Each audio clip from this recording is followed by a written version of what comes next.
Thank you very much for joining me as we do a rookie walkthrough for the Nordic Fjords 9-hole cup. In this video, I'm going to walk you through all the shots that I'm going to use and some of the possible alternatives. Be aware, you will need to play this course according to your clubs, your balls, and your skill level. Now, if you have a pen and a paper or some kind of note-taking process, let's get ready to do that, and let's go on to hole number 1.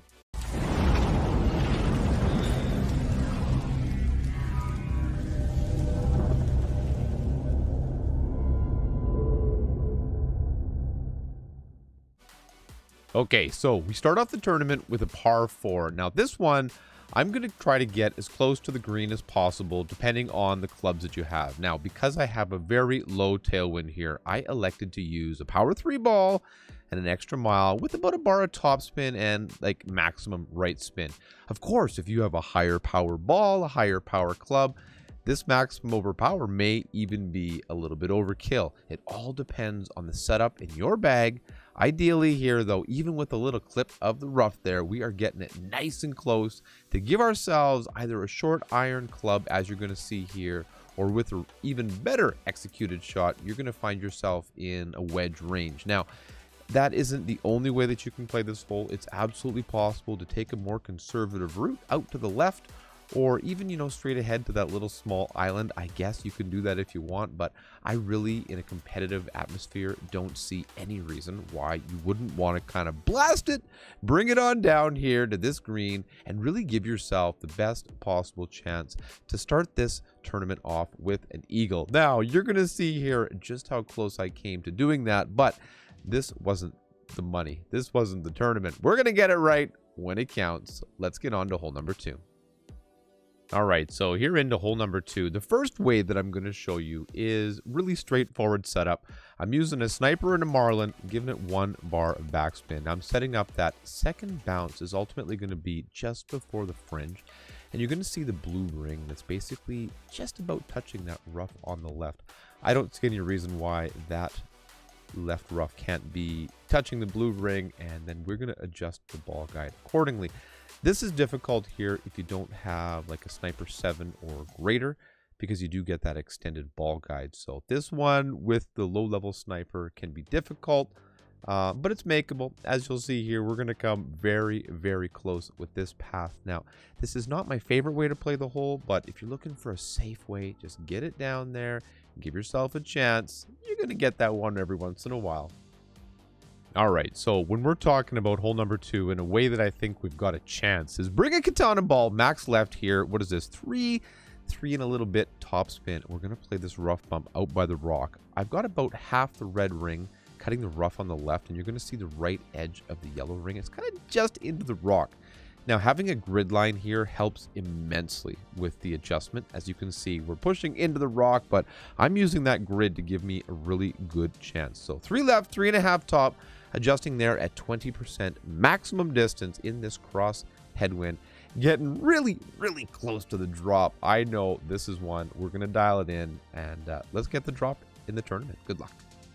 All right, so on to hole number 3. This is our first par 5 that we find here in the Nordic Fjords.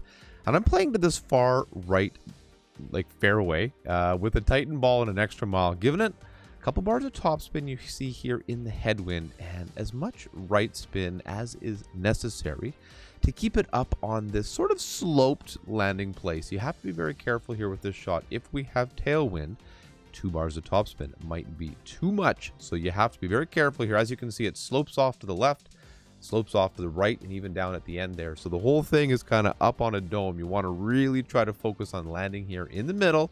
But if you do, you give yourself a very nice, straight, direct shot to the pin here. We have a max distance sniper playing this with the Titan ball. We did adjust the first shot at 10% max, adjusting this one at 10% max as well.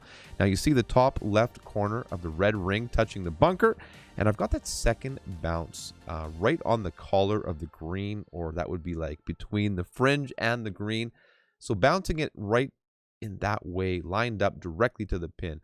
This one here, low level sniper. This isn't a gimme by any means, but You see here now, even adjusting down into that bunker, we did find ourselves in a very fortunate position to get a drop. I really try when I'm playing the tournament. I try to get at least a drop every 3 holes if it's possible. Not always, but boy, oh boy, it feels good when you can get that albatross. I hope you do too.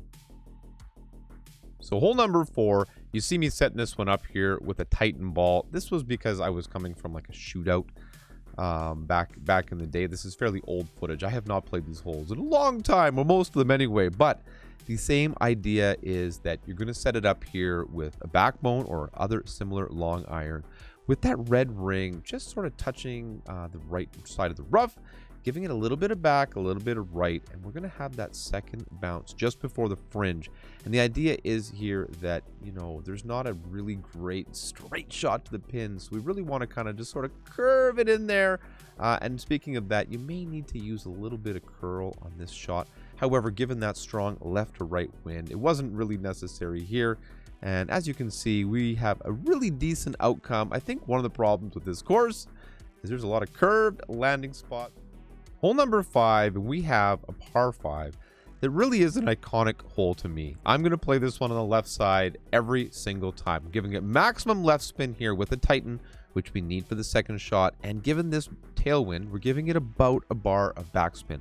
The idea is here that we're setting it up with that second bounce. You see how it's about 1 ring past the bunker, and the left yellow ring is touching the rough. So that's kind of the idea. We have to just sort of bump it up over this little piece of bunker.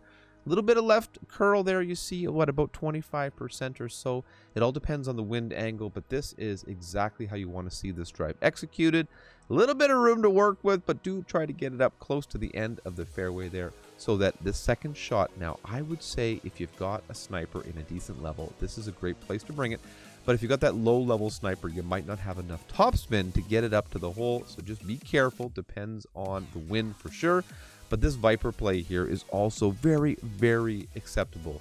We adjusted the drive at 10% max, and this one here, I'm actually playing at 0%. We're giving it 3 top and a little bit of right spin to offset that right to left wind. And you see how the third bounce does end up before the fringe. Now, I could have added overpower if I felt it needed it. But one thing I know about this green is that the ball tends to come in hot. This one here does have a very nice pace, but do beware. You don't want to overdo it here. I would say that eagles are going to be very, very common. Albatross, it's possible. You're going to see them. But yeah, good luck on hole number 5. All right, so for hole number 6 here, I'm going to show you basically this would be the conservative path. You have to bring a big topper, power 3 ball. You're going to give it maximum top spin, and I did give it 1 bar of right spin. Now, as you can see, we've got the landing position on that second fairway, and we're aiming at like the left third of that middle fairway rough patch, if you will. The idea is here, we're going to basically have like a third bounce rough bump and roll out into the fairway and give ourselves a reasonably short shot towards the green. So you see here, we're going to get 1 bounce, 2 bounces, well, 3, kind of just roll and trickle through. That's the idea. This way, we've got a nice, clean shot to the pin. 356 yards. This one here, you know, it's going to leave us with a thorn or any other kind of short iron. Or you could have used max topspin with that Firefly there. It all depends how you want to play it. This is not my preferred way to play the hole, but depending on the level of your clubs, the balls you want to choose, and really like your risk profile when playing the game, that's what it's going to come down to. As to, you know, this hole number 6, it really can separate, you know, the aggressive and non-aggressive players, because there is a great benefit to hitting this ball long and far, and I'm going to show you that in the next drive just after I slightly choke on this thorn shot here, because you know, we weren't quite close enough to the green. No excuse though, that's definitely makeable. You know it, and I do too. All right, so if at all possible, I do believe this is how most people are going to play it here. I'm bringing a power 5 ball, and this is only a level 6 extra mile. Now you can see we do have a tailwind, so wind dependent as always. We have to play according to the conditions and according to the club's balls and skill you have. Max overpower here with the Zerk. We got to hit perfect, because you know, if you hit a bad great right, you're going in the bunker up near the green. I can almost promise you I've been there. Believe me, great left here is usually going to be okay. But if you just connect in the right way, you can find yourself with a very short putt for eagle.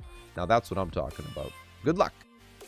Hole number 7, and I would say we're looking at what is another reasonably difficult par 3. I'm playing this one with a katana and a backbone at 20% with maximum right spin and about a half a bar to 1 bar of backspin. Now, this is the sand bump hole. If you're interested, I'll probably, maybe, possibly try it in pro. You can play right to the sand in front of the hole with like a horizon with like maximum topspin. It's a little bit scary. Not necessarily for everyone. Adjust this play here at 20% maximum distance, especially into the light headwind. Now, depending on the wind, you may or may not need to use a little bit of curl for this shot. I really think this is very similar to that other par 3 that we played earlier in the tournament, but nonetheless, it's another chance to get a drop. I hope we can dial this one in. Hole number 8 once again shows why on this course it really depends on the level of your clubs and how aggressively you want to play. You see how I checked in the middle there? There's absolutely a play to get it directly to the green if you have the power, the wind, and the club. However, for many rookie players with lower level clubs, I want you to bring whatever ball you want. I'm using a Titan here. I'm playing it down the left-hand side, and we're going to bounce over this little river, this little ocean, if you will, and then get it nicely up the second fairway. The idea with this play is that it doesn't really matter the wind. It doesn't matter what level of clubs you have here. This one, you just have to hit perfect, and you get this nice little bounce. This was a 10% adjustment there on that drive. Bounce and roll. This one here, you're just going for the center of the fairway. Now, second shot, I'm coming in here with a minimum distance short iron. I did choose the thorn because we don't have a lot of landing room to work with here. So you are going to need to use a bunch of backspin if you choose to play this path. I know going for the green is obviously the way we want to play it, but not everyone is equipped to do that, especially in rookie. So think about it. Play it depending on your clubs, your balls. Played a little bit of left spin here into that strong left to right wind. And again, just a straightforward little adjustment here. Now, this one, I did get a little bit lucky the way it came in. But hey, that's what it's all about. We do want to get that luck when we can. Let's see what we can do. And I hope we can get these eagles. But boy, oh boy, those par 3s are fairly tough. Good luck. Hole number 9, and I think we really find ourselves with the kind of last hole of the tournament that really comes down to, can you hit perfect with an overpowered drive? So this one, I'm coming in with a power 3 or better ball. Of course, bring a higher level ball if you can afford it. And do your adjustment here, 10% max. We're giving it maximum topspin, of course. Push it to max, maximum overpower. It makes perfect sense. We're trying to get as much distance as possible on this drive because the second shot is pretty long and it can be a very, very difficult shot to get it down there for albatross. So let's just do our very best, and this way we're going to have a nice outcome for that second shot. Now, second shot here, I'm playing with either a Viper or a Sniper. Depends on your bag. Depends what you need to do. I'm adjusting this shot with 10% downhill elevation, maximum right spin, couple bars of top spin. It really depends on the distance of your drive and how much, fairway here you have to work with, and the ball guide, all that good stuff. So I estimated, a little bit of top spin here into this crosswind. I could have been just a little bit more gentle. I'd say half a bar of top spin here, one at most, would have been a little bit better for me. But that's how we learn, and that's how we get some notes that we can use to tweak, to improve, and to crush it in the tournament. I truly wish each and every one of you the very, very best, and I'm looking forward to seeing you out there in the Nordic Fjords 9-hole Cup. Thank you very much for watching my Nordic Fjords 9-hole Cup rookie walkthrough. If you have any comments, questions, or concerns, leave them in the comment section below, and please don't forget to subscribe now to Erelic Gaming so you don't miss out on any of my future content. Thank you so much.